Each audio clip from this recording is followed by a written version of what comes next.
The bottle left his hand before anyone could stop him. It hit the wall above the bartender's head and exploded. Glass and whiskey raining down across the bar. The big man laughed, picked up another. Nobody in that saloon moved. Nobody ever moved. That was the rule in Broken Spur. 3 years that rule had held, then the doors swung open. A woman, widow's black, walked in. Past 60. Gray hair pinned tight. She didn't say stop. Didn't say anything. Just crossed the room at a walk. Slow, steady. Like she had all the time in the world, and the bottle in his hand meant nothing to her at all. 5 feet away. He raised it over his head, grinning, and swung, and her hand closed around his wrist. What happened in the next 4 seconds, nobody in that town would forget. Because the man on the floor was a Vance. The stagecoach rattled into Broken Spur on a Thursday afternoon, with 3 days of desert dust, caked into every crack and a left rear wheel that squealed like something dying slowly. Nobody paid it much attention. Stages came through twice a week. Twice a week people looked up. Twice a week they looked back down again. Nothing ever changed in Broken Spur, until it did. She stepped down from the coach, and the first thing anyone noticed was the dress, black. The heavy kind, the kind that said widow and meant it. The second thing they noticed was her age, not young, not even close to young, somewhere past 60, with gray hair pinned back tight and a face that had been through weather. Not just sun and wind. The other kind. The kind that came from inside and worked its way out over years until it was just part of the landscape of a person. The third thing they noticed was her hands. They were shaking. Not a lot, just enough. Just enough that when she reached up to grip the door frame, stepping down, her fingers trembled against the painted wood. One woman on the general store porch leaned over to the woman beside her and whispered something. The other woman nodded. Neither of them looked away, because there wasn't much to look at in Broken Spur anymore. And a shaking old woman in a widow's dress was at least something different. Harriet Morse was the only person who walked toward the stage, 54 years old, solid as a fence post, gray-eyed and sharp-mouthed, and she'd buried a husband and kept a boarding house, running through 3 hard winters, and watched 3 lawmen come and go from this town in the past 3 years. She had decided a long time ago that surprise was a luxury she couldn't afford. So she'd stopped buying it. She stopped 3 feet from the woman in the black dress, didn't say hello, didn't say welcome, didn't say anything that cost more than the words required, just said, "The investigator before you left Monday night." Took his horse and his saddlebags and left his badge on the desk with a piece of paper that said sorry. Didn't even spell it right. The woman in the black dress looked at her, eyes the color of creek water in winter, pale, cold, still, giving nothing away and not apologizing for it. "Which direction did he ride?" she said. Harriet blinked. "West. Smart man." The woman reached back into the coach and pulled out a leather bag. Not heavy. Light enough that a good wind might carry it off. She set it on the boardwalk and straightened slowly, one hand pressed briefly to her lower back, not making a show of it, just acknowledging the fact. "I'm Nora Voss. I know who you are." "Good." Nora picked up the bag. "Then you can skip the part where you warn me." She started walking. Harriet stood there for a moment watching her go. Then she picked up her skirts and followed, because somebody had to. And because in 3 years of watching this town fold in on itself, Harriet Morse had learned that the people worth following were the ones who didn't wait to be followed. 28 years. That was how long Nora Voss had worn a federal badge. Long enough that she'd stopped thinking of it as a job somewhere around year 11. It just became the shape of her life, the rhythm of it. Wake up, find the wrong, fix it. Try not to get killed. Come home to Thomas. Stop. Don't. Not yet. She walked the length of Main Street and didn't look like she was doing anything except walking. But she was reading. That was the thing about 28 years. You learn to read a town the way other people read a newspaper. Faster than a newspaper, actually. And more honest. Towns didn't know how to lie the way people did. They just showed you 8 men visible on the street, 4 of them wearing guns low and forward. Not ranch hands. Ranch hands wore guns differently, higher, more casual. The way you carried a tool you used every day and didn't need to think about. These 4 wore guns, the way you wore something you intended to use soon. The way you wore a decision you'd already made. 2 of them were watching her, the other 2 were pretending not to. The general store had bars on the lower windows. New bars recently installed, not yet weathered to the same gray as the wood behind them. The livery stable had a lock on the paddock gate that cost more than most families in a town this size made in a month. The church at the far end of the street had boards over 2 of its windows, not from disrepair. From impact, someone had thrown something through those windows. Maybe someone had been thrown. The boards had gone up because the glass wasn't replaced, because nobody expected it to be safe enough to bother replacing. The investigator's office sat at the far end of the street past the church, door hanging slightly open, not in one, welcome, in the way of things that had given up on the idea of being properly closed. Like they'd just stopped trying one day and nobody had gotten around to arguing about it. Nora stopped in front of it, looked at the door. Then she went inside. It smelled like mice and old paper and something else underneath. Something metallic and familiar that she didn't want to name just yet. She stood in the doorway until her eyes adjusted to the dim. Then she walked to the window and pulled the boards loose one by one. The nails came out of the soft wood with a sound like small surrenders. Each one, pull, squeal. Done by the time she finished, her hands had stopped shaking. They always did. Eventually, the office had a desk on its side, a broken chair, an empty gun rack on the wall, a cell in the back corner with a door that swung open on hinges, rusted into permanent surrender. Not so different from 3 other offices she'd walked into over the years. Different territories. Same story. Same smell underneath everything. Same feeling of a place that had been given up on by the people who were supposed to be responsible for it. She righted the desk. Found the chair wasn't broken, just knocked over, hard enough that a leg had split from the seat. Fixable, she set it aside. Went back outside, found the nearest building with a porch, borrowed one of its chairs and carried it back. Left a note on the porch that said she'd borrowed it. She was fairly sure the note would confuse people more than the missing chair. Back inside, she opened her leather bag and took out what she'd brought. Paper, pen, ink, 1 good lamp, oil for the lamp, a packet of ground coffee and a battered tin pot that had survived things she preferred not to think about. A folded cloth she used for everything, dusting, bandaging, whatever the day required. A book she'd been reading for 6 months without finishing because the days kept interrupting. And at the bottom, wrapped in a piece of chamois leather, the badge. She didn't take the badge out yet, because there was something she needed to sit with first. Something she'd been not thinking about since Abilene, where a man from the territorial office had explained to her very carefully that the Federal Service had no active record of her commission and hadn't had one for 14 months. If she wanted to reactivate it, she'd need to go to the Capitol. File the correct paperwork, in the correct sequence, with the correct signatures from the correct people who sat in the correct chairs. She'd said she understood. She'd ridden south instead of east. So here she was. One woman in a black dress with a badge that was technically a piece of metal attached to nothing. No legal authority, no official standing. 20 days, maybe 20 days, the estimate was imprecise, before the actual authorized federal investigator arrived and either fixed things or decided they couldn't be fixed. 20 days. Right. She put the lamp on the desk, lit it, and went back to cleaning. Harriet Morse arrived at dusk with a plate of food and the expression of a woman doing this under protest who intended to deny it later. "You haven't eaten," she said. "Set the plate on the desk. You don't know that." "I know what I can see."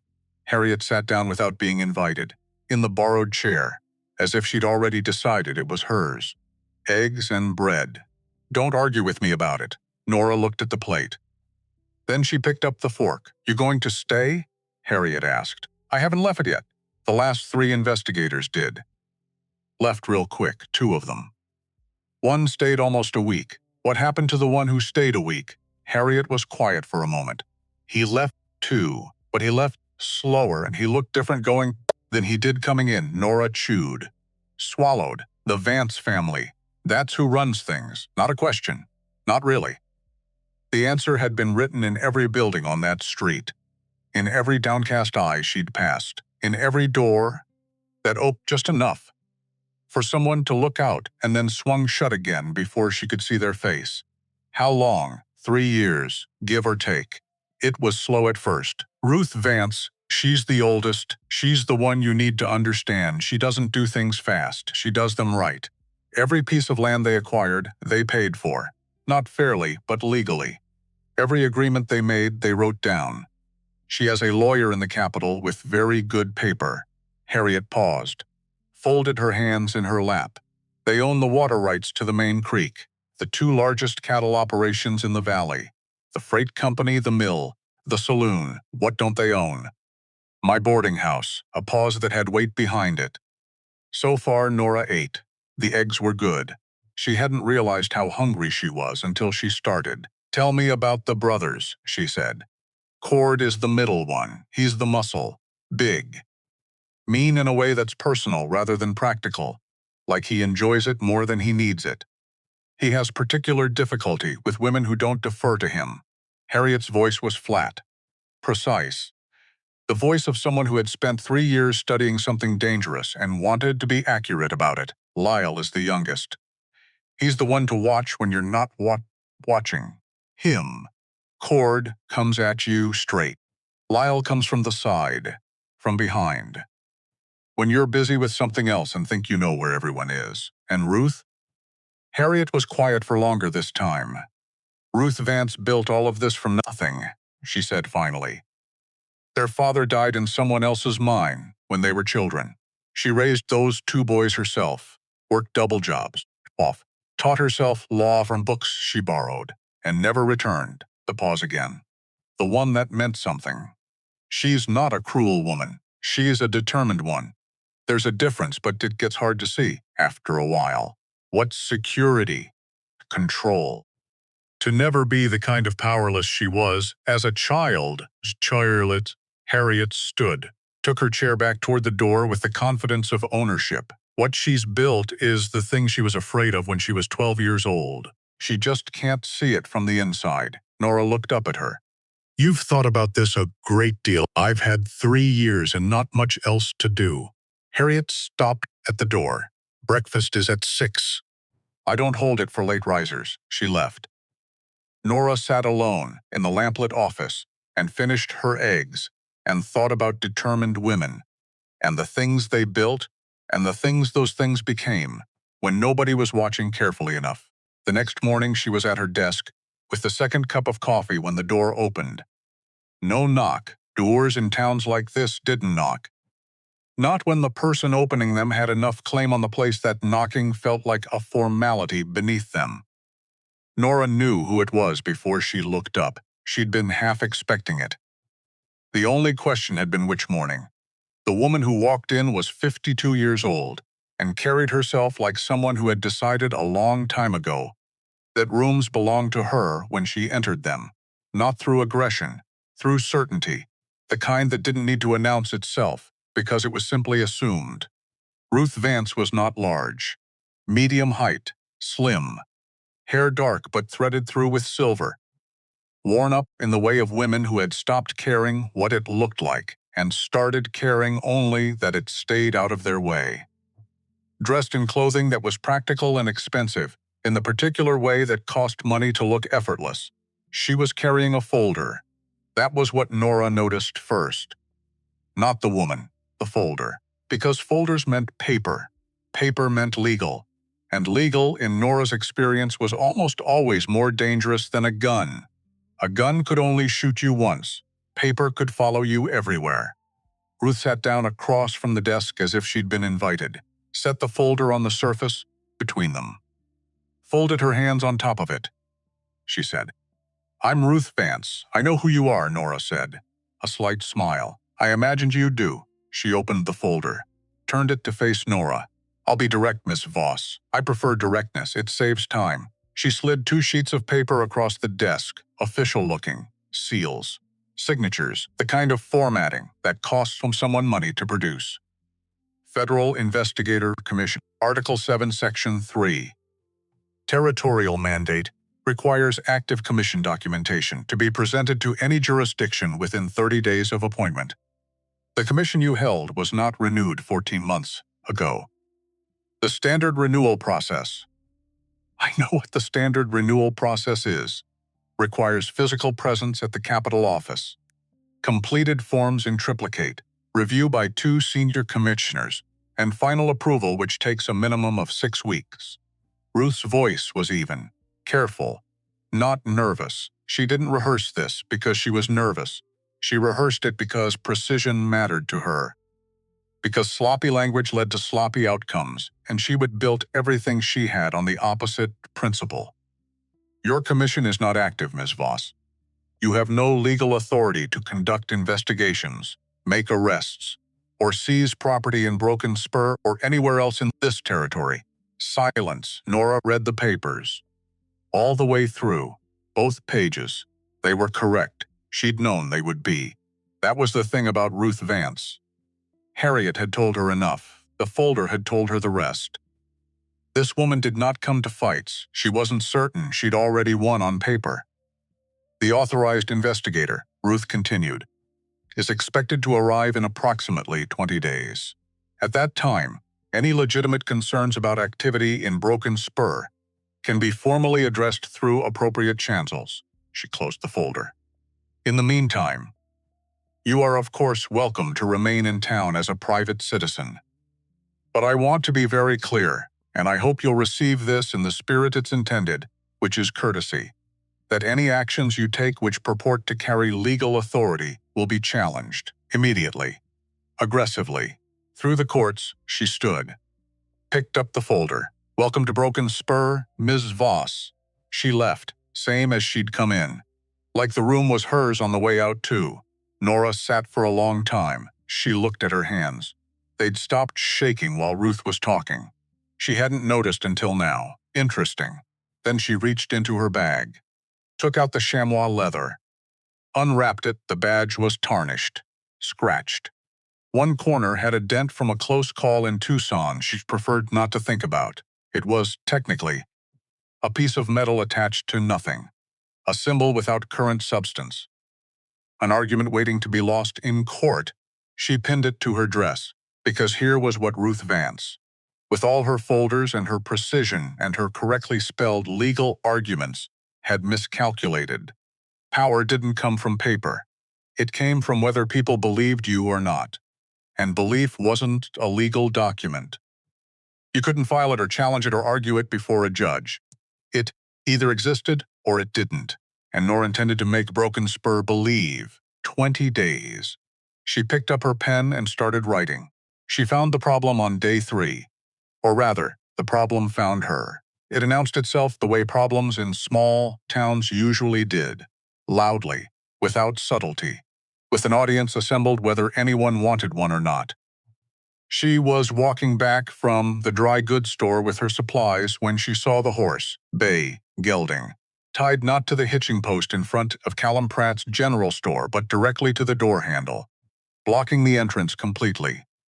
A woman with a basket on her arm stood on the boardwalk, looking at the horse, looking at the door, looking at the street, with the expression of someone who had encountered exactly this before and had learned that the correct response was to go home and come back later and say nothing about it to anyone. Nora stopped walking, looked at the horse, looked at the store, looked through the window where Callum Pratt stood behind his counter, watching with the particular helpless fury of a man who had learned that fury without power was worse than just being quiet. So he'd chosen quiet. He'd been choosing it for 3 years. It was getting heavier every day. She looked across the street, at the saloon, where, visible through the front window, a large man was drinking with 2 companions and not Currently, thinking about his horse at all, Cord Vance. She'd seen him twice, at a distance. Hadn't been formally introduced. She was about to fix that. She set her supplies down on the nearest porch, walked to the bay gelding, unhooked the reins from the door handle, and walked the horse to the hitching post 20 feet down the boardwalk. Looped the reins properly, checked they were secure. Then she walked into the saloon. The piano stopped playing. Conversations dropped like they'd been cut with a knife. Every head turned. She walked across the room at the pace she'd been using all morning. Not fast, not slow, not hesitant. The pace of someone who had decided where she was going and saw no reason to hurry or explain. She stopped at the corner table. Cord Vance looked up at her. Up close, he was larger than Dinst suggested. 6'2", maybe more. Shoulders built like a barn door, the kind of size that had probably settled most of his arguments for him since he was 16, without requiring anything else from him. He had his father's eyes probably, pale and flat and waiting for a reason to change. His companion's hands moved toward their belts. Casual, slow, not drawing, just reminding your horse, Nora said. Cord looked at her. Long moment. What about it? I moved it to the hitching post. He stared at her, then at his companions. One of them started to grin. You moved my horse. It was blocking the entrance to a place of business. Public obstruction. Town ordinance dating to the incorporation charter of 1871. Fine is $5. The grin spread. Someone at another table laughed. Quick cut off, but real.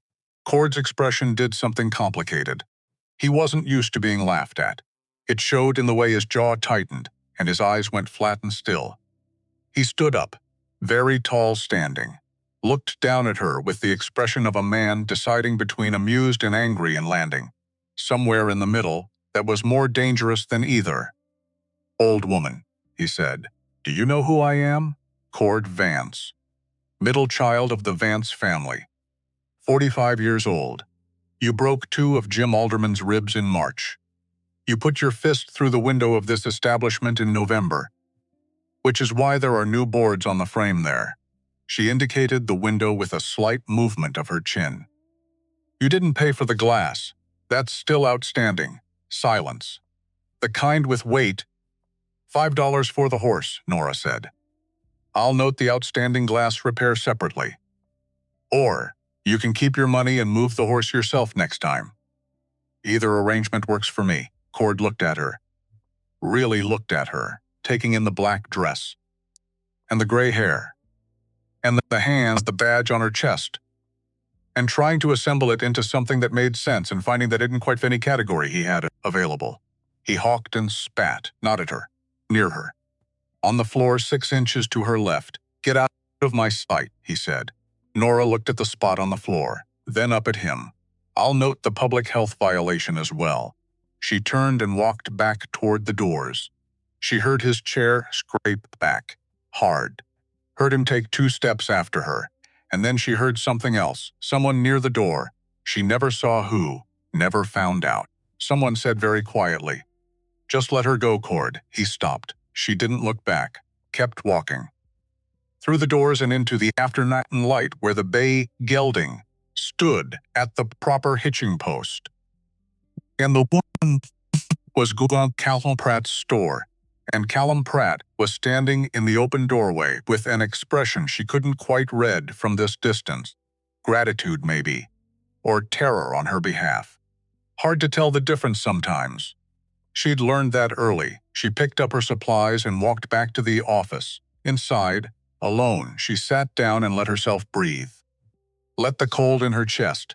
The old familiar cold. The one that settled in before those moments and stayed until they were over. Let it melt back out again. Her hands were shaking again. That was fine. That was exactly how it worked. Before and after. Never during. The body was very precise about that. It was been. She picked up her pen. She still had 17 days.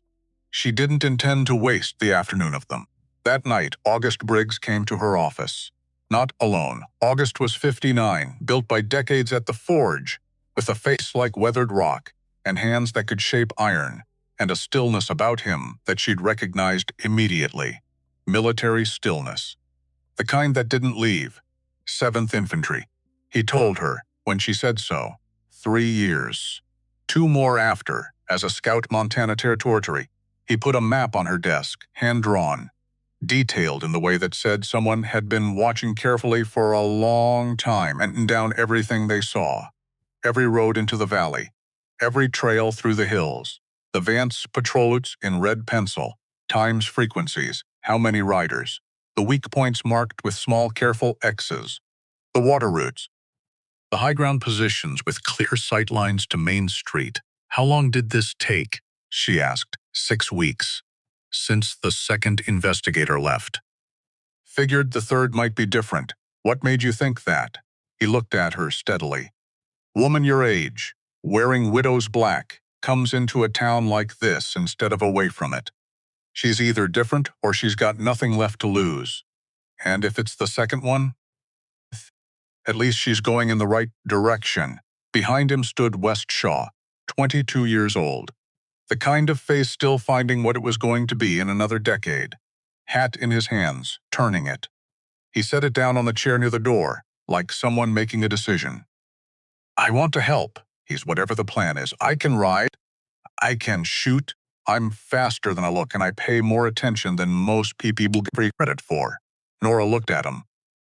You're 22, she said. Yes, ma'am. Why? He blinked, then thought about it. Actually thought. Didn't just reach for the first answer, because I grew up watching people look at the floor. When certain people walked by, he said, my whole life in this town, I watched people learn to do it, and I've been doing it too. And I hate it every single time. He stopped, steadied himself.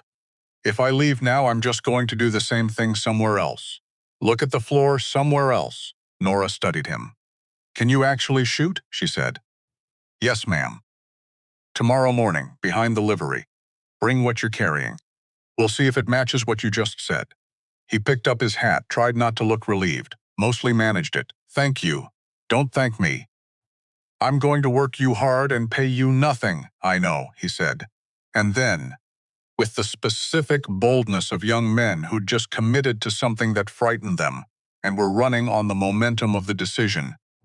But I'll be looking at the ceiling when I do it. He left. August looked at her from the doorway. You're going to train them, witnesses, she said.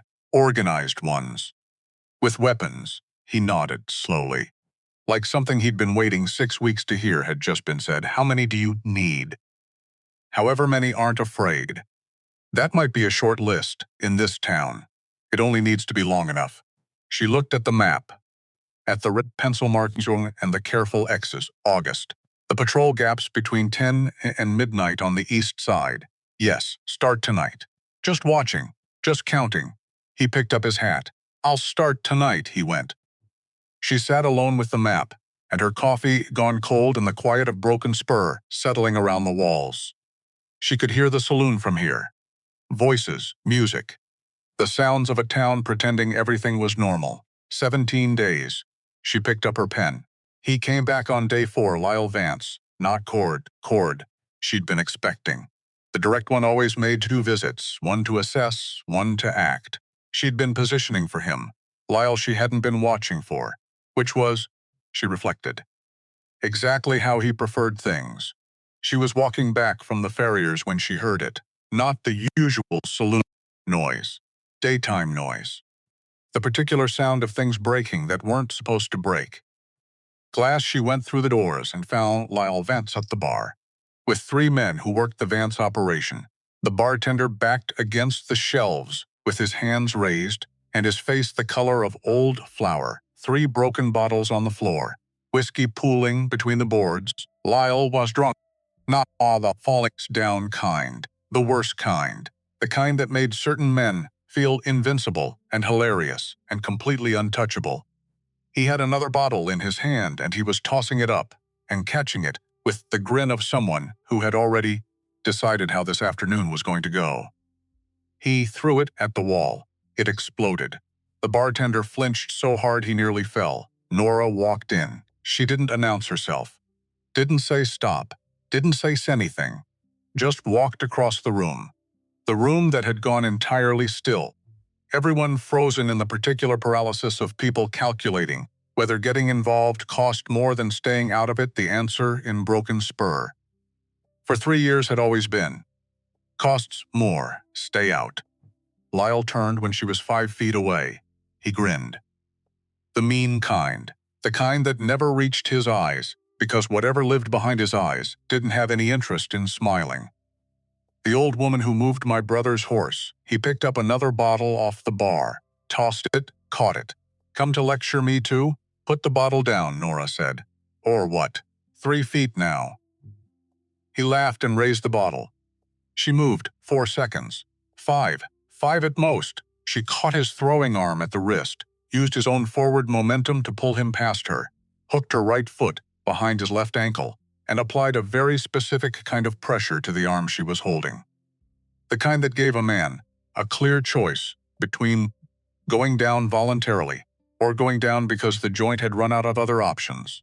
Lyle Vance, 39 years old, significantly larger than her in every dimension that usually mattered, went down voluntarily, which was the correct choice.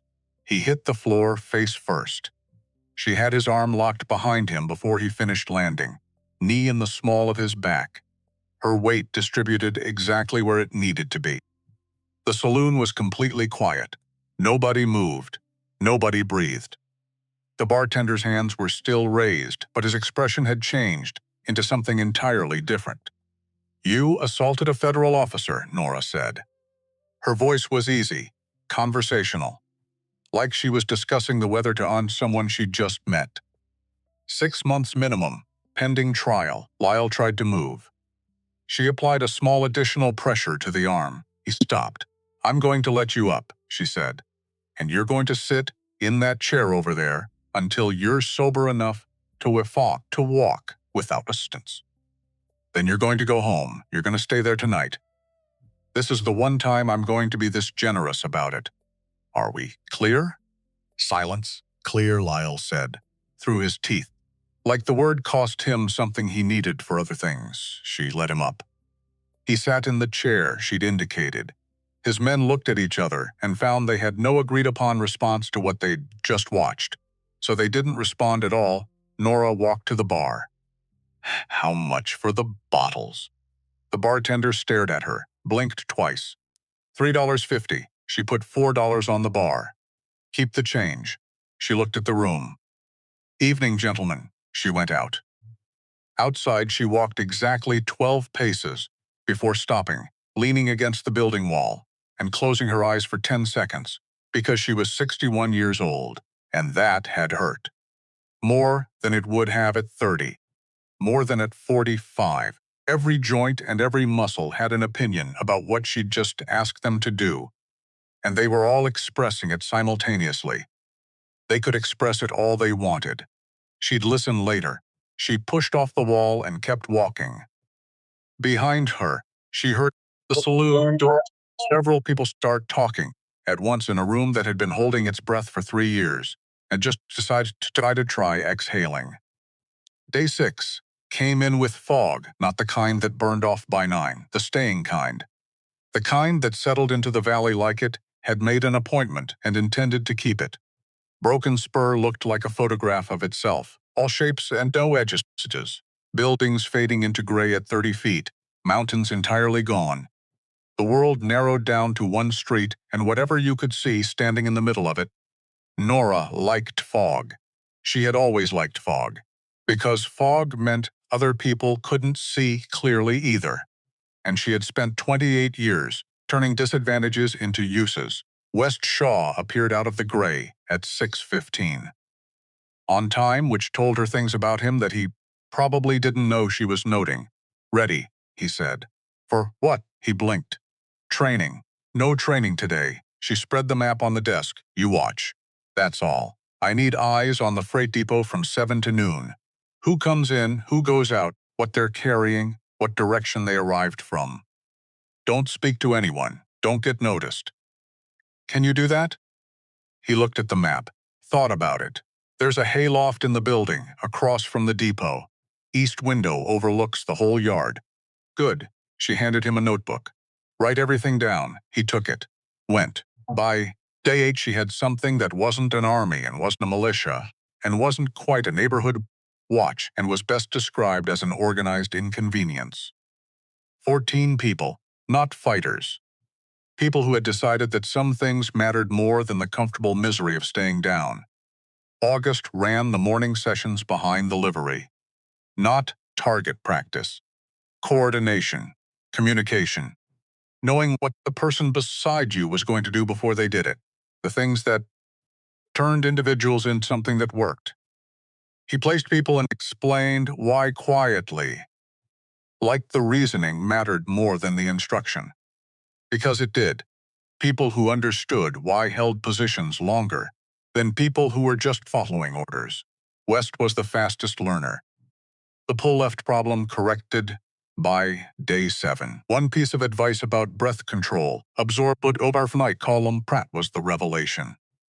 The nervous man with the apologetic posture, who had spent 3 years learning to look at the floor.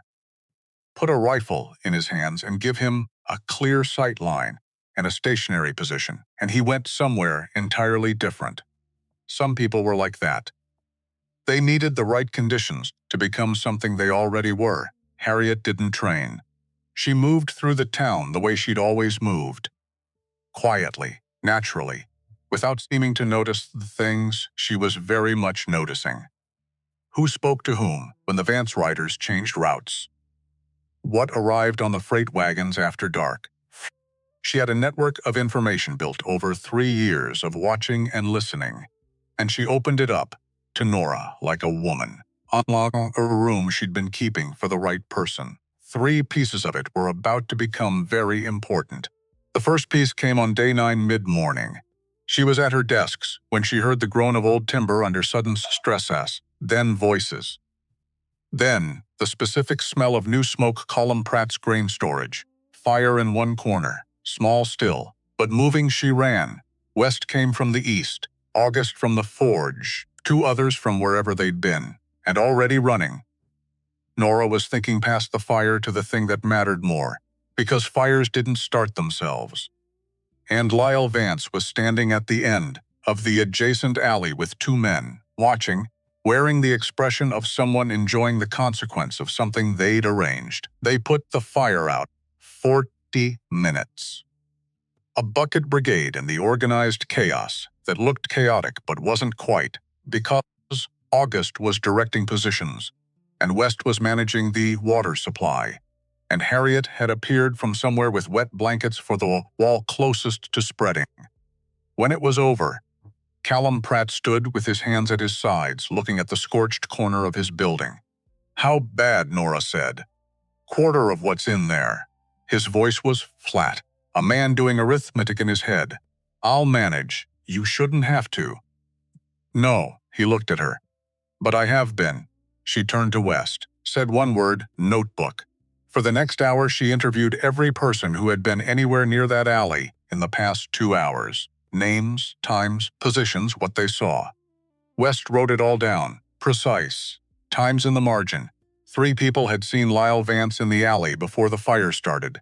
3 people with names and addresses and no criminal record reports. 3 people who, when Nora asked if they would sign their names to what they'd told her, looked at the floor and looked at each other and looked at her and said yes, all 3. She filed the statements, checked the lock on the jail cell, walked to the Vance house on the north end of Main Street, and knocked. Cord opened the door. "I need to speak to Lyle," she said. "He's not here. He will be." She held up the statements, fanned slightly, so he could see there were multiple pages. 3 witnessed accounts placing him at the origin point of the fire, at Callum Pratt's storage. 2 additional accounts of him making statements in the saloon about what would happen to the town's food supply if things didn't change. She lowered the papers. "I'll be at the office." "He has until sundown to come in voluntarily." She turned and walked back down the street. The door didn't close behind her for a long time. Cord came to the office first, with 5 men. The 5 men arranged themselves in the way meant to communicate something. She looked at their positions and found them slightly disappointing. August would have placed them differently. Cord stood in front of the desk. You can't arrest anybody. Ruth explained that. Lyle committed arson. 3 witnesses. That's a crime whether I have a commission or not. She set her pen down.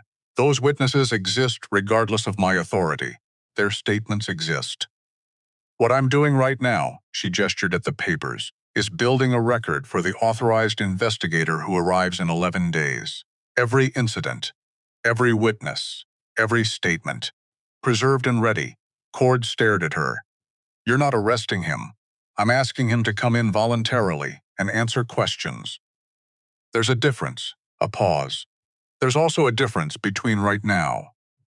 When this is a formal request, and 11 days from now, when the federal investigator arrives and finds a complete documented record of arson, with witnesses ready to testify. One of the 5 men shifted his weight. Cord noticed. Didn't like what it meant. Get out of this town, he said. I've heard that. She picked up her pen. I'll be here until sundown. Tell Lyle. He left without slamming the door. Men who left without slamming were angrier than men who did. Slamming was release. Not slamming was something building toward something else entirely. At 4 in the afternoon, Lyle Vance walked in, with 2 men behind him. But he walked in, which meant he'd thought about it. And thinking about it meant weighing options. And weighing options meant he wasn't as certain as he'd been that morning. They talked for 40 minutes. Nora asked questions. Lyle answered some, deflected others, lied about 2 things she could identify and noted them both without reacting. He signed nothing. She didn't ask him to. When he left, he looked at her from the doorway. You think this matters? It will, she said. West, in the corner with his notebook the whole time, looked at her after Lyle went. What now? We wait for Cord to decide what to do about it. She looked at the signed statements, the desk, and we make sure those 3 witnesses are somewhere safe tonight. West was already moving. Good kid. Day 11, the second piece from Harriet's network. She came to the office at 7 with coffee, and the expression of someone carrying news they hadn't settled on how to deliver. Judge Bell is here, she said. Nora looked up from her desk. He's not due for 9 more days. He arrived last night. Late freight wagon, instead of the stage. Harriet set the coffee down, held onto the cup a moment longer than necessary. He's staying at my place, I know. She'd heard him arrive, noted the time, waited to see where he went first. Who did he speak to last night? Harriet looked at her steadily. He walked to the north end of town and back. About 20 minutes. It was dark. North end of town. Where the Vance house was. Nora picked up her coffee. Send him to me when he's finished breakfast. Judge Orson Bell was 64 and had the look of a man who had spent those years making decisions that didn't always feel good and had learned to live with it the way you lived with weather. You didn't pretend it wasn't raining. You kept moving. He had white hair and careful eyes, and the posture of someone who knew how roomies when he walked into them and had stopped finding it comfortable. He sat down across from her desk, no folder, which told her something. You know why I'm here, he said. Tell me anyway.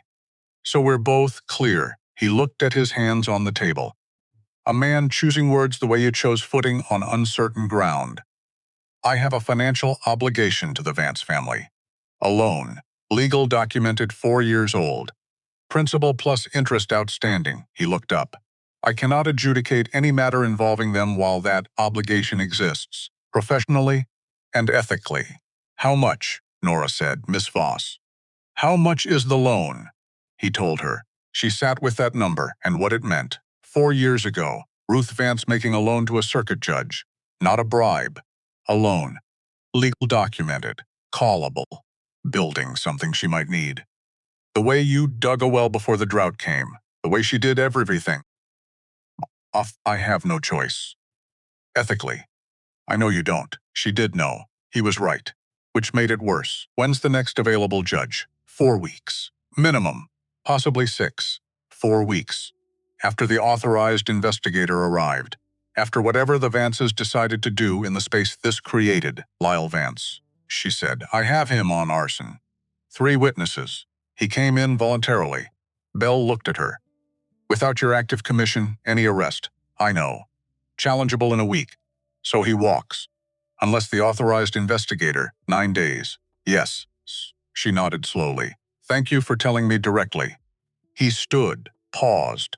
Didn't quite look at her, Miss Voss. The record you're building. The witness statements. The incident reports. He stopped. Keep building it. Whoever comes after you will have something to work with. He left. She sat. She looked at the bottle in her desk drawer. She'd put it there on day one. Not because she intended to use it. Because she'd learned a long time ago that not having a thing nearby was not the same as not wanting it. The wanting needed to be looked at honestly. Hidden from. It got bigger in the dark. She took the bottle out, set it on the desk. 14 months. 14 months since the last drink.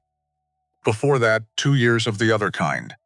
2 years of drinking because Thomas was dead and she had led the operation that killed him.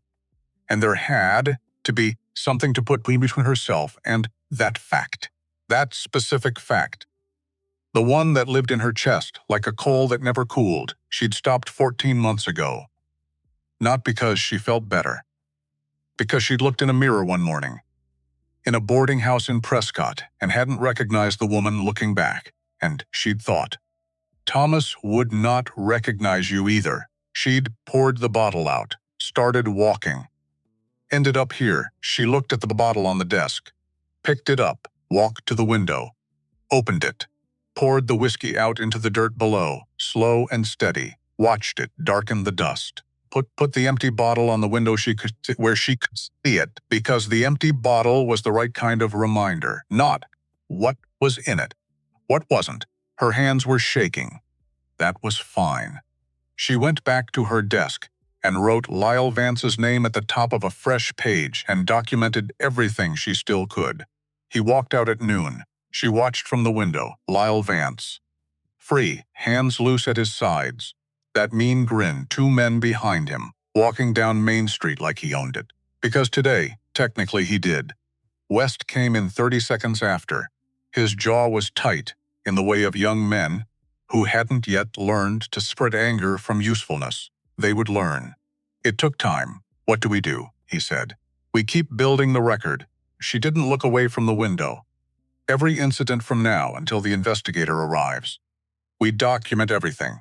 And meanwhile he does what he does. And we document that too. You're not going to... He stopped himself.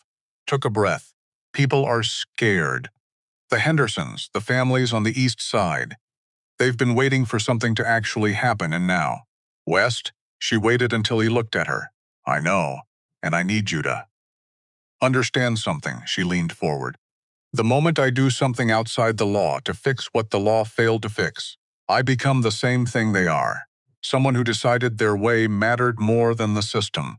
And the system, broken as it is, slow as it gets, wrong as it sometimes turns out, is the only thing standing between people like the Vances and people who have nothing at all. She paused. You fight this the right way, or you don't fight it at all. He was quiet. That's hard, he said. It's the hardest thing there is, harder than the shooting. She sat back. Go tell Mrs. Henderson I'm coming by this afternoon. I want her to keep organizing. What we're building doesn't stop. Because Lyle walked out a door, he went. She sat alone and didn't let herself think about how much she wanted to walk down that street and do something direct and immediate and satisfying. She was 61 years old. She'd had a lot of practice not doing the satisfying thing. Day 13. Evening rounds. She'd been doing her own version of rounds, walking slowly, seeing things. Occasionally stopping to speak with someone who looked like they needed speaking to when she realized she was being followed, not Cord's men. They followed, obviously, deliberately. As a message, this was careful. She turned into the alley beside the dry goods store and waited. Ruth Vance came around the corner 45 seconds later, alone.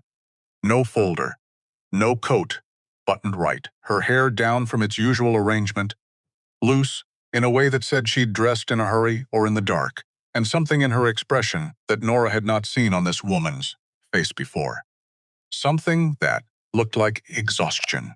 The deep kind, the kind you couldn't fake. No one followed me, Ruth said. I know, Nora had checked. What do you want? Ruth looked at her. The night was cold. Their breath made small clouds between them. I want to tell you something, Ruth said, and I want you to understand that I'm not asking you for anything. Nora waited. Ruth looked away, down the alley, at something in the middle distance that wasn't there. My father died in a mine collapse when I was 11 years old. There were 12 men paid $50 to each family and called it an act of God. A pause. I had two younger brothers, no money, and nobody who was going to help us, because that was the world we lived in, and those were the rules. She looked back at Nora. I learned the rules. All of them, which ones could be used and which ones could be worked around. Another pause. Everything we built here, I built legally.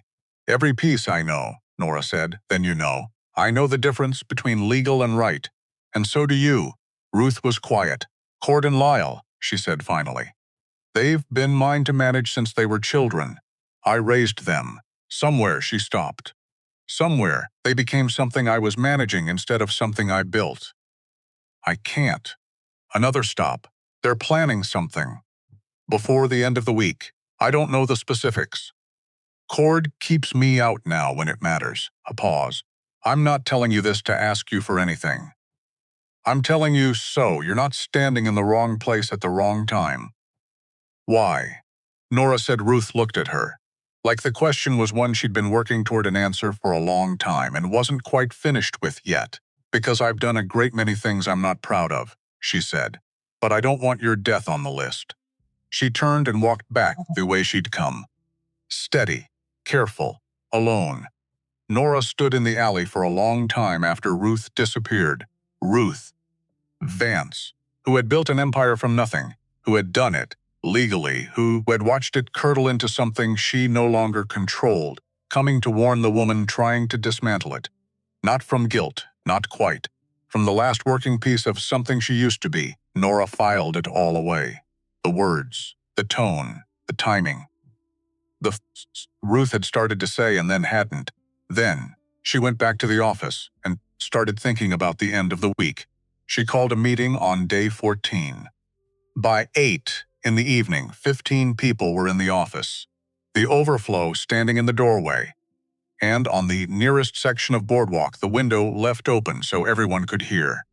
She told them directly, there's going to be an action before the week is out. I don't have specifics. What I know is that the Vances are moving from pressure to something more direct, and I want us ready. She looked around the room. August, steady face. West, alert. Callum Pratt with his rifle and his new stillness. Harriet, Bess, Henderson with practical eyes and permanent fury. The rancher from the east side. The two brothers from the feed operation. The teacher who had asked quietly to be included. We have 7 days until the authorized investigator arrives. We need to still be standing at the end of them. What if they come at night? That's what the watch rotation is for. She nodded at August, who ran through it briefly. Positions, shifts. The church bell's alarm. There are 20-some riders at the Vance operation. We counted 14 today. I know the numbers, Nora said. Numbers aren't the only thing that matters. Silence. The skeptical kind, they have more men, she said. We have more reasons. In a fight that comes down to who holds longer. That's everything. She paused. But understand what I'm asking. I'm not asking you to die. I'm asking you to stand, to be visible, to make it clear that whatever they bringing, this town is here, and it knows what it's doing. The moment they calculate the cost and decide it's too high, it's over, and if they don't decide it's too high, West asked. She looked at him. Then we make it higher. The meeting broke up slowly. When it was just August and West and Harriet left, August said what she'd been waiting for him to say. Tomorrow night, he said, or the night after. That's my read. Mine too. We'll be ready. She looked at the three of them. Get some sleep. All of you. They went. She sat alone. The empty bottle on the windowsill. She looked at it in the lamplight. The honesty of it. Nothing left to offer. Nothing left to pretend.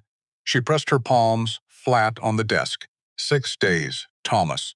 She didn't say it out loud anymore, just thought it. The way you thought things you couldn't say to anyone else. 6 days. Either this, or it doesn't. Either this holds or it doesn't. Either these people find out they were right to stand up, or they find out they paid for someone else's wrong calculation. Her hands were still. She kept them on the desk anyway. The shaking wasn't weakness. It was the body telling you it knew the stakes, that it understood exactly what it was carrying. The shaking was just the price, and she had always been willing to pay prices. Day 15. West came in at 6 with his notebook and the look of a man who had been awake well before dawn. Cord was at the freight depot before sunrise, he said. At least 15 horses came in last night from the north. Not local men. Different tack. Different way of sitting a horse. Hired. She'd expected it. Had told August to watch for it 5 days ago, which means tonight, she said. Or before. August knows. I went to the forge first. Good. Right order. She looked at the morning light coming through the window. Clear day. The fog finally gone. Every detail sharp and present. That was how it always worked. The fog stayed until it wasn't needed. Then it left, and everything was visible and specific, and there was no more hiding from what was coming. She picked up the badge from where she'd left it on the desk the night before. Scratched and tarnished, and technically nothing more than a piece of metal. She pinned it on. Send the signal to August. Tell him to start bringing people in. West was already at the door.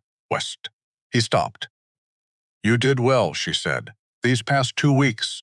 You did well. He looked at her with the expression of someone who hadn't expected to be told that, and didn't know what to do with it yet. I had a good teacher, he said. He went. She stood at the window. Looked at Broken Spur in the clear morning light. Callum Pratt's store, opening its shutters. The fiddle player from the saloon crossing the street, heading home from a long night, coat collar up against the cold. Harriet Morse in the doorway of the boarding house with her. Coffee, watched with those sharp gray eyes that had never missed much and had been missing nothing for 3 years. 19 people, counting the farm families who come in from the valley edges last night. Against however many Cord Vance had paid to ride in from the north, the math wasn't great. The math, in her experience, was rarely the point. She took a breath. Let it out slow. Somewhere out there, Ruth Vance was in her house, on Othsen Arnoldtown, knowing something was coming today, and sitting with a choice she hadn't made yet. Somewhere out there, Lyle Vance was sharpening something, or loading something, or sitting somewhere, mean and small and certain. Somewhere out there, an authorized federal investigator was 6 days away, on a road heading north with paperwork that would mean everything if Broken Spur was still standing when he arrived. She had built the best thing she could build in the time she had, with the people she had, and the authority she technically didn't have, but had used anyway. Because sometimes that was what the moment required. Now she was going to find out if it was enough. The church bell was still. Broken Spur breathed in the morning light. Outside, August Briggs's hammer rang against iron, clear, steady once, then again. They came at dawn, not because dawn was dramatic, because dawn was practical. Low light, long shadows, the in-between hour when a body was at its worst, not quite awake, not quite sharp. Reflexes dragging behind the brain by just enough. Men like Cord Vance had learned that early and built habits around it. Except Broken Spur was already awake, had been awake since 2 in the morning, when August Briggs knocked 3 times at every door on the list, and people got up without complaint and moved to their positions in the dark. No lanterns, no noise. Just 19 people soliciting into the places they'd practiced for 2 weeks waiting. Nora stood in the middle of Main Street, in the dark. One woman in black, badge catching no light, because there was no light yet. And she waited. She heard them before she saw them, hoofbeats. A lot of them. Coming from the north at the pace of people who had stopped pretending. Past the point of pretending. This was announcement. This was force arriving at a town that was supposed to be sleeping.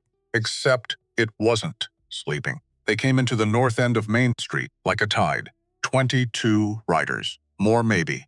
Cord at the front. Some somewhere in the middle. She picked him out by posture, the slightly forward lean of someone always moving toward trouble. The hired men fanned out behind them, covering the width of the street and the near buildings. Professional. Organized. The kind of thing money bought when you wanted it done right. They stopped 40 feet from where Nora stood. The silence, after the hoofbeats, was its own kind of sound. Cord looked down at her from his horse, the empty street, the dark buildings. One woman standing in the road, with her hands at her sides. It looked like everything he'd expected to find here. He climbed down. This was personal enough that he wanted to do it on his feet. Last chance, he said. Walk away. Right now, get on a horse, and this is over. Nora looked at him. You burned Callum Pratt's storage, she said. You intimidated witnesses. You ran 3 investigators out of this town before me. A pause. And you're standing here at dawn with hired guns because you know that what I've built here for 2 weeks means you can't do it the easy way anymore. That's not the position of a man who has things under control, Cord. That's the position of a man who's scared. Cord's jaw tightened. Take her, he said. Anne Broken Spur woke up. Not all at once. Not the dramatic kind from stories. The real kind. Messy. Staggered. Imperfect. The kind that happened when people who weren't soldiers did something soldier-shaped. Because they decided they had to. West fired first. From the roof of the grain storage. A warning shot that took the hat off the nearest hired man without touching him. Excellent marksmanship, or the specific grace that descended on young people who had committed to something. Nora was willing to accept either. The hired man stopped moving. Which was the point? August stepped out of the forge doorway, and the firelight behind him made him enormous. Made him look like something from another time entirely. He didn't say anything. He didn't need to. He had a rifle and the muscle memory of a war that had never quite finished with him, and the 2 hired men who looked at him did the calculation fast. Callum Pratt had stood up from behind the water trough. Rifle up, hands not shaking. The stillness she'd seen in him on the range was there. Now. The conditions were exactly right, and Callum Pratt had found what had been there all along. The boarding house window went up. Harriet's voice. Clear as iron in the cold morning air. I have a clean shot at every man in the front row, and I am not a patient woman. Which was so precisely Harriet that Nora almost laughed. Almost. Because Cord was 20 feet away, and his hand was moving toward his gun, and his face had gone past anger into the blank white place where men stopped calculating and just acted. And that was the most dangerous place of all. Don't, Nora said. He drew anyway. She moved. 28 years. It wasn't speed exactly. Not the mystical quickness of stories. Just that her body had done this enough times that it stopped asking her brain for permission. The brain was slow. Thought was slow. Reflex was the body remembering everything it had ever learned and doing it before doubt could arrive and find a way in. Her gun was in her hand. Cord's was too, 15 feet between them. Gray-pink, light of a dawn, just beginning to exist. Neither of them fired because of the math, and because something else was happening at the north end of the street. A single horse coming fast from the direction of the Vance property. Then stopping, hard right, at the edge of the standoff. Ruth Vance, not Nora's calculation, not her plan. Nothing she'd arranged or hoped for, or let herself believe might happen.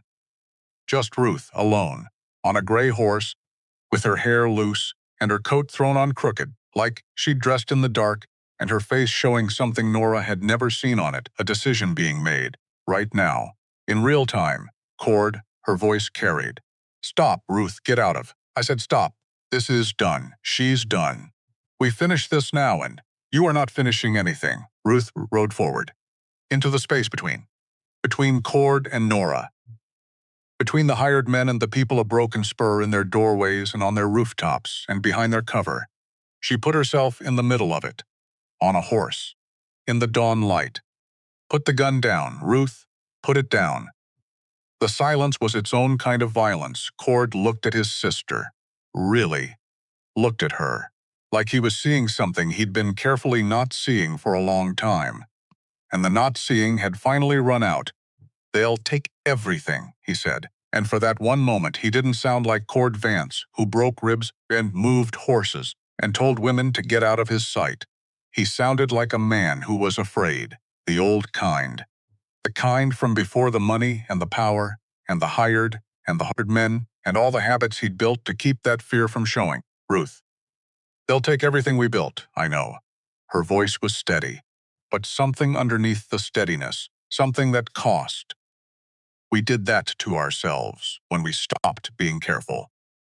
When we started taking instead of building." She looked down at him. "Cord, it's done." Lyle moved from the middle of the pack, not toward Cord, not toward Ruth, toward Nora. Fast. The move of a man who had been waiting for exactly this moment, the distraction of the siblings. Everyone watching them, his gun already, before anyone was looking at him. And Nora was watching Cord, and West was tracking Cord's hand, and August was watching the front row, and nobody was watching Lyle, because nobody thought he'd move, while his own family was. The shot came from above. West Shaw, roof of the grain storage, 50 feet, moving target. Dawn light, he hit Lyle's gun hand, not the gun, which was harder, which required something beyond ordinary skill. Maybe the specific grace that sometimes appeared in young people who had decided they were entirely willing. Lyle's gun hit the dirt. Lyle stood there, holding his hand, face gone white, eyes moving fast, looking for another angle, another way.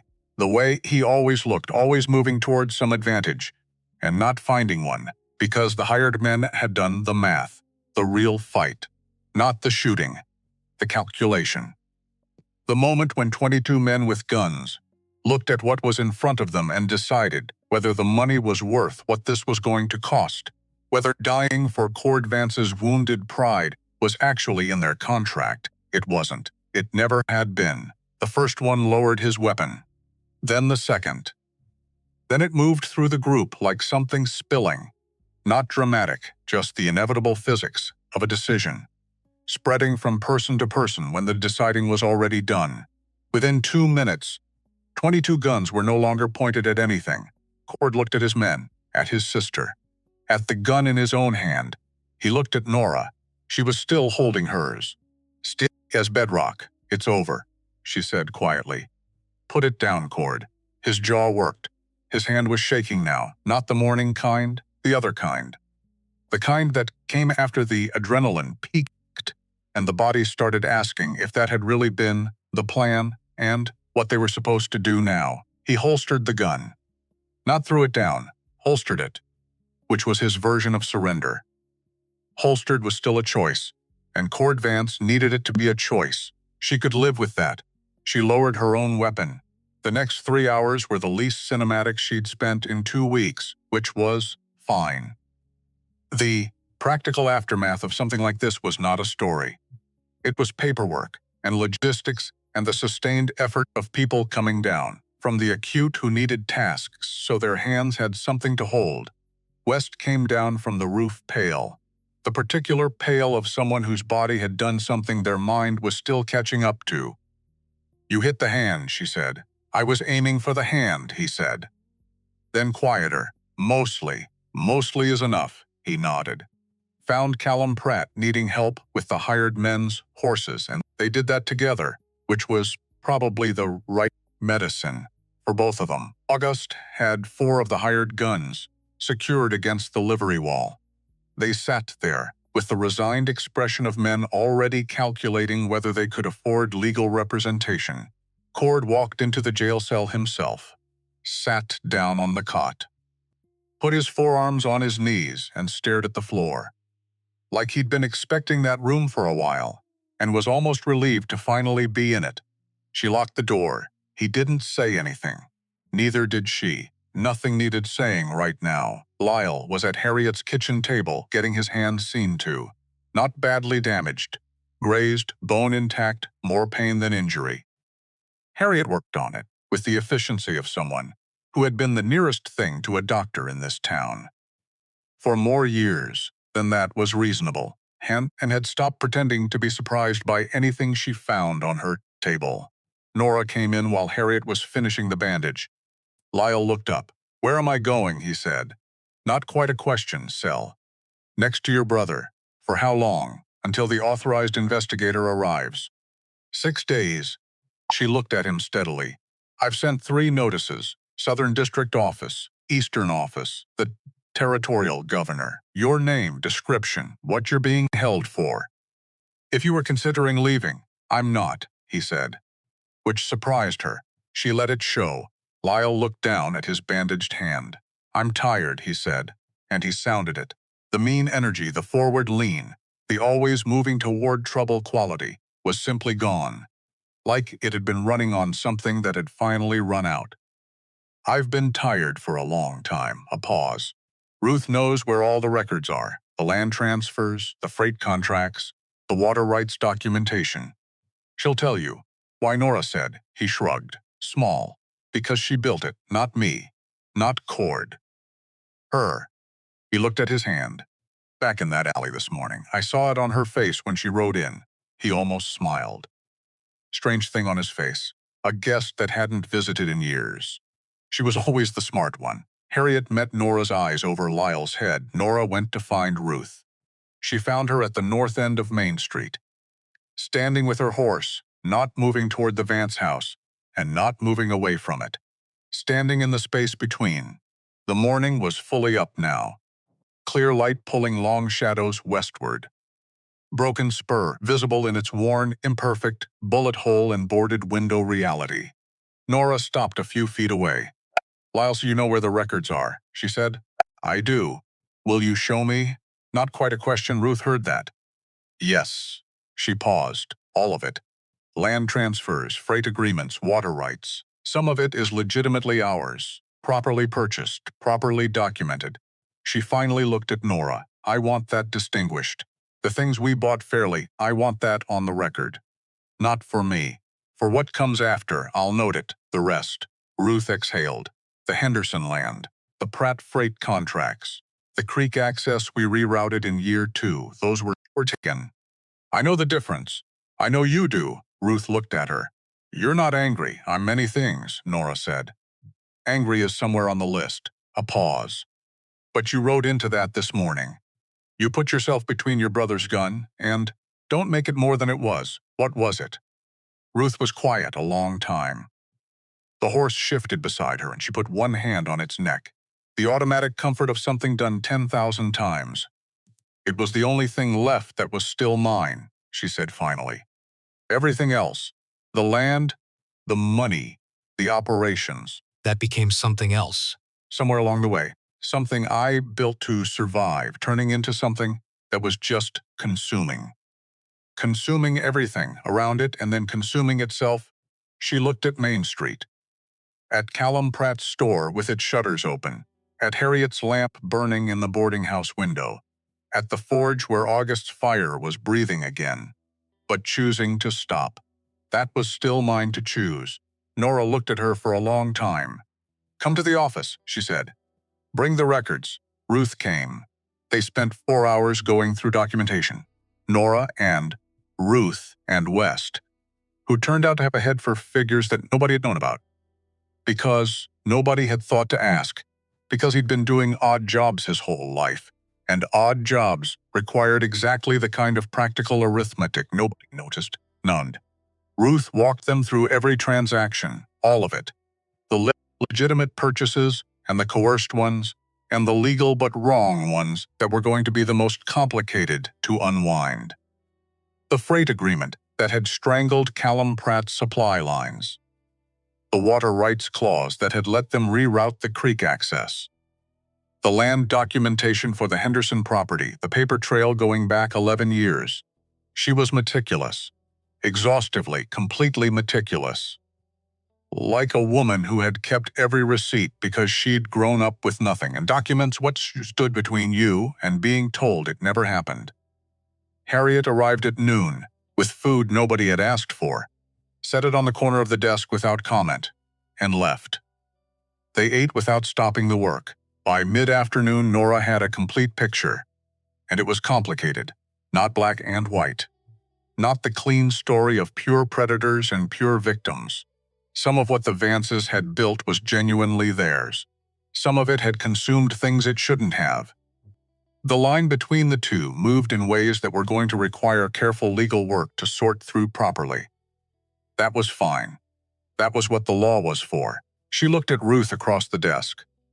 "You'll need to testify," Nora said, "when the investigator arrives. And at trial, I know, against your brothers." Ruth's jaw tightened. One small movement, the only one she allowed. "I know that, too." "Why? You already asked me that." "I'm asking again." Ruth looked at her.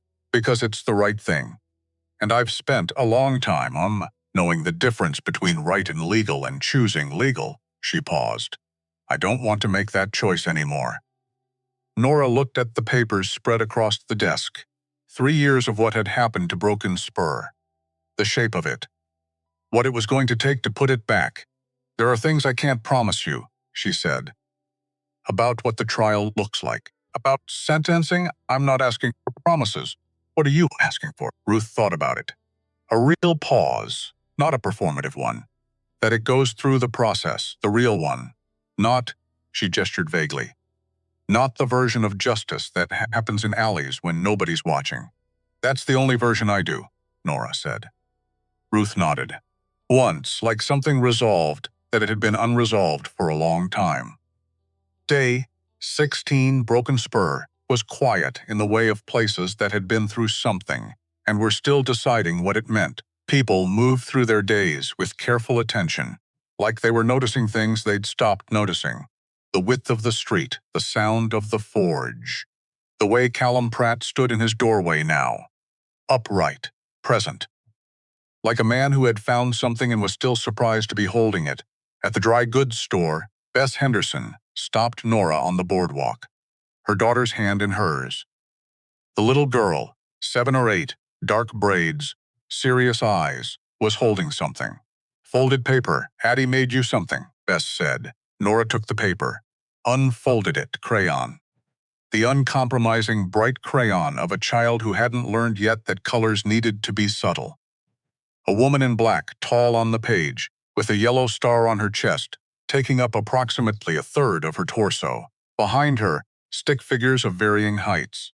In front, shapes that were probably horses or possibly large dogs. It was genuinely hard to say. And above it all, in careful wavering letters, "The Sheriff of Broken Spur." Nora looked at it for a long moment. The spelling. The spelling was perfect in all the ways that mattered. "Thank you, Addie," she said. The girl looked at her with those serious eyes. "Are the bad men gone?" "The bad men are in a cell, and the law is coming in 5 days to make sure they stay accounted for." Addie considered this with the gravity of someone for whom 5 days was a significant portion of her remembered life. "Is that enough?" Nora thought about it. "It's a start," she said. Addie appeared to find this acceptable. She let go of her mother's hand, turned, and ran back into the store at the speed of someone who had completed an important mission and could now return to the rest of her life. Bess looked at Nora. "Thank you," she said, quietly. The way of people who meant it so completely that the words came out smaller than the feeling.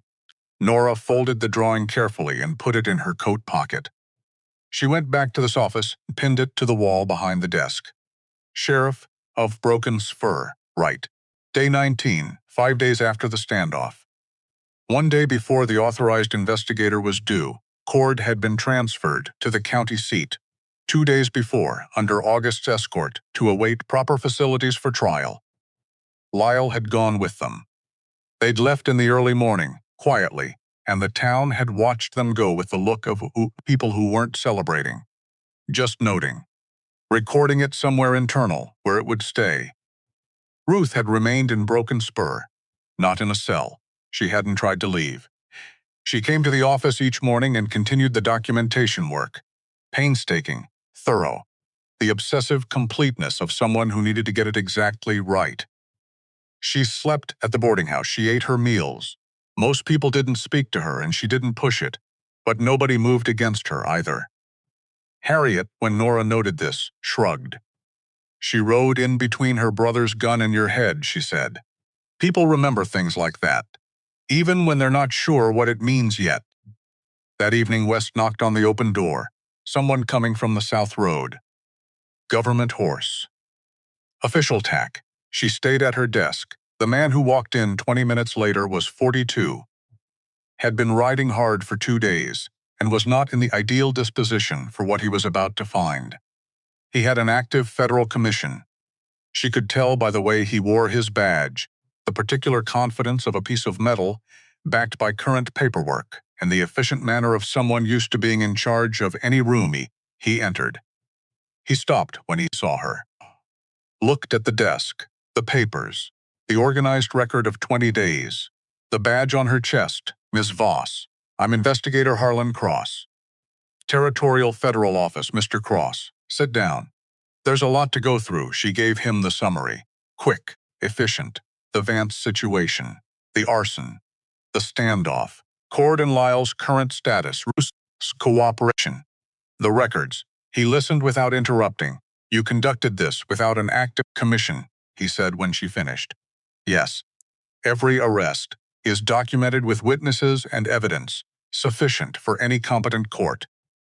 The procedural question of my commission status is separate from the factual record of what occurred. She met his eyes. I expect you'll want to review the record before making any determinations. He picked up the first file. Started reading. She waited. He read for 2 hours. West brought coffee at some point, set it quietly on the corner of the desk, and left without being asked. When Cross set down the last file, the room was dark and the lamp was on. This is comprehensive, he said. It's what 20 days of work produces when you're not sleeping much. The procedural issue is real. Their lawyers will raise it, I know. Every arrest is technically challengeable. I know that too. He looked at her. The procedural challenges will fail, he said finally. This record is too clean. Their lawyers will spend 2 weeks looking for a crack, and they won't find one that matters. A pause, which you already knew. I was hoping. There's a difference, he almost smiled. The Vance woman. Ruth. You're vouching for her cooperation? I'm documenting it. There's a difference there too, he stood. Picked up the files. I'll need a formal statement from you tomorrow. Full account of every action from day one. He looked at her. And Ms. Voss, she waited. Whoever sent you here made a good choice. A pause. Even if you sent yourself, he left.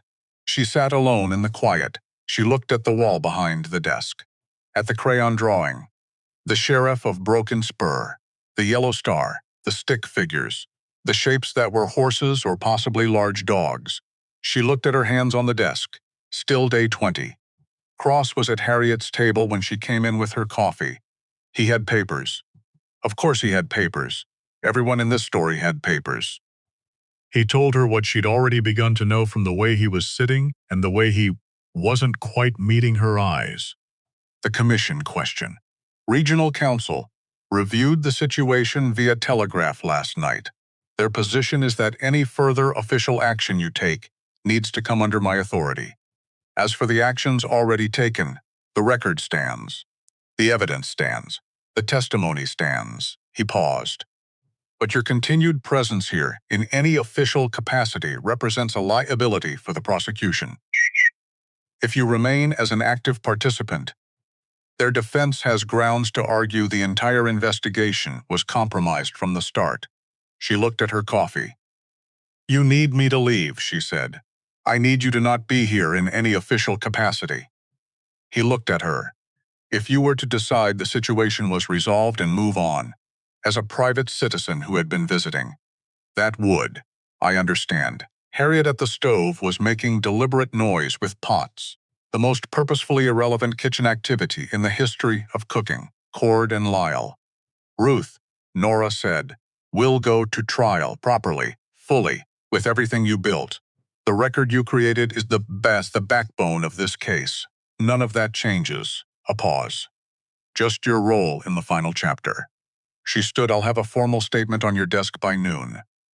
Complete account of every action, every date, every decision. Written to be entered as evidence without requiring my testimony. That would be, I know what it would be. She picked up her coffee, stopped at the door. Cross. He looked at her. East Side Water Rights.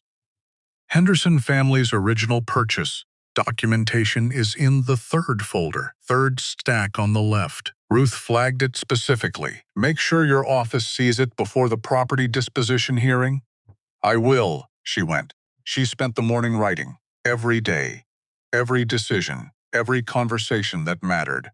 Her own assessment of what she'd done, and why, and what had worked, and what hadn't, and what she'd known, going in that she wasn't authorized to do and had done anyway. All of it honest. Because if you were going to do a thing, you did it honest. Or you didn't do it at all. Later, at noon, she carried the statement to Cross's temporary office and left it on his desk without knocking. Then she went back to the investigator's office. Her office. 20 days, and it felt like somewhere she'd lived for years. West was there. He'd been waiting. He had his hands in his pockets and his hat on, and the face of someone who had heard things he wasn't supposed to hear, and was trying to arrange his expression around them.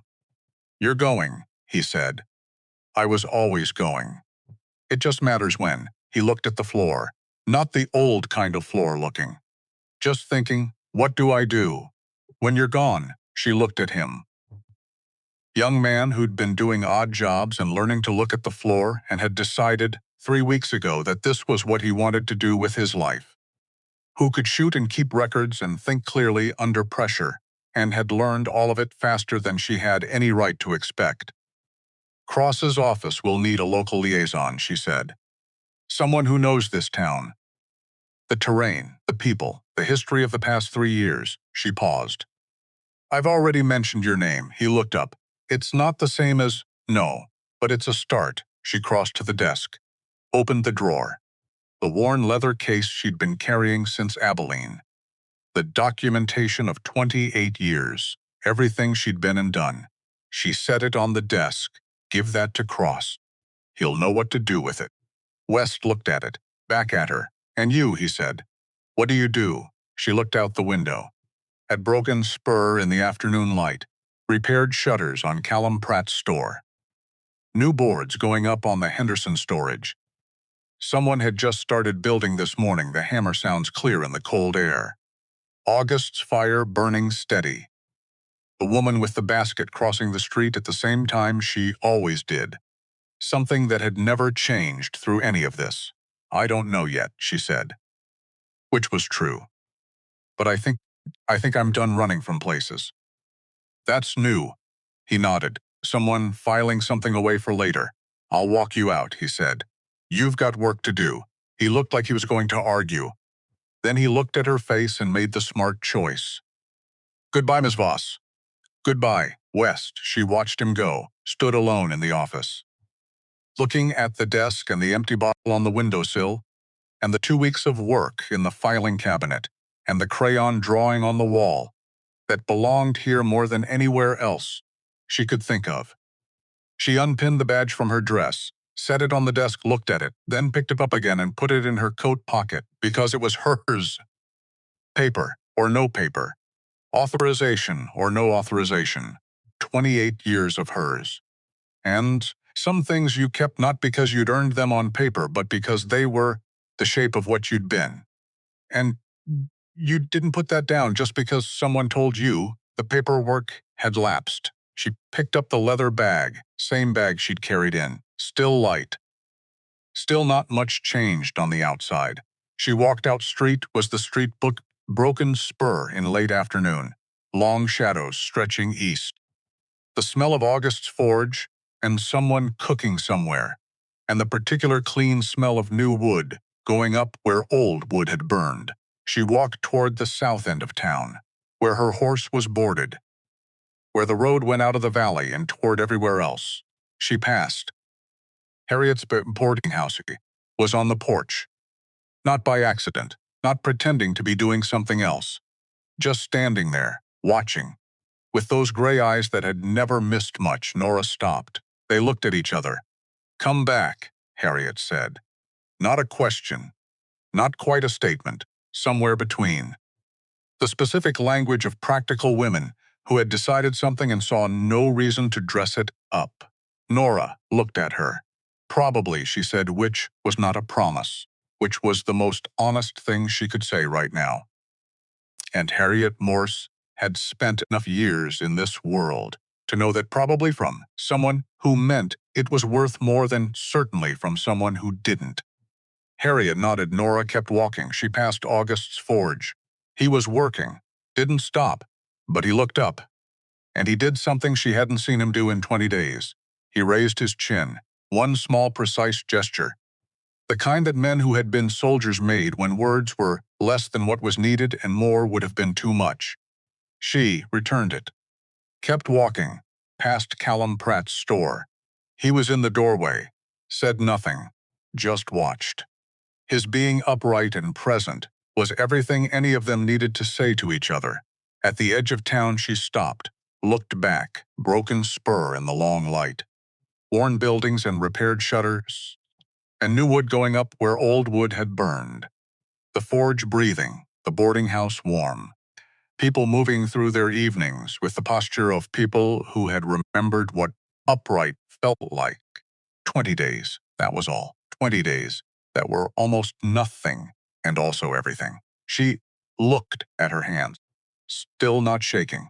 She turned and walked south. The evening came into the valley, the way evenings did in that country.